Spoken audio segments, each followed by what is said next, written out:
2013, I think, will be an interesting year in terms of challenges for brands.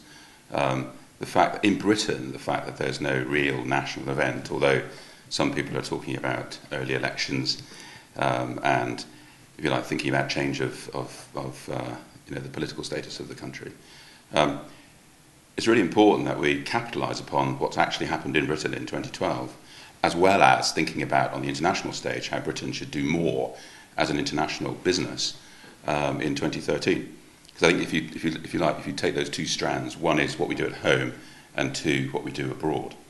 I think at home, from a brand perspective, they're going to have to work harder at managing, I suppose, what they talk about. Because there's been an enormous amount this year of, if you like, brand activities by proxy through events. And I think not having an event strategy which can be activated effectively is going to be a problem for some of those brands, like Coca-Cola, for example, or UPS or whatever, who've been very closely associated with the Olympics. I think it's also going to be interesting because the fact that it's not been a perfect ride for some of those brands this year, has it? There's been a little bit of, well, hang on a minute, why is McDonald's associating itself with healthy food? I'm sure that the McDonald's people will have a string, I'll say that again, sorry. I'm sure that the McDonald's people have a very strong point of view about their association with healthy food.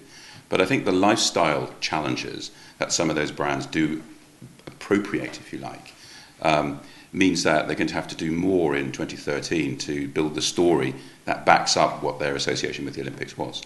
So if you like, that's one kind of programmatic challenge. I think from a British perspective, I'm very excited about 2013, actually. I think Britain's proven itself, despite the carping. And if you remember the opening ceremony of the Olympics and the closing ceremony of the Olympics, I think the most amusing comment, and we are very, I suppose, self-deprecating in Britain, aren't we? And we like to use humour as a way of communicating.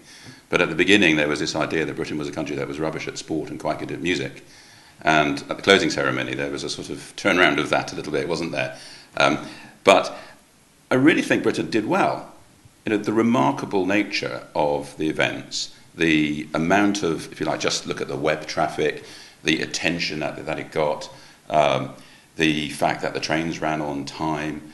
For me, a personal important legacy is that people are nice to each other.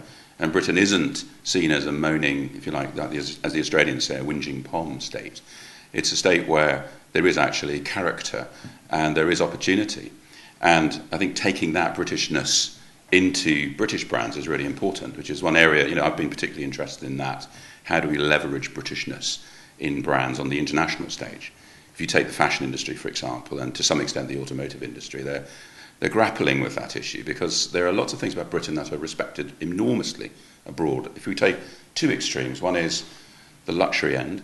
Luxury brands that are born in Britain. Burberry is a great example. Some of the automotive brands, Bentley, for example, have got a terrific character and a terrific brand strength that can leverage that success that's currently felt about Britain.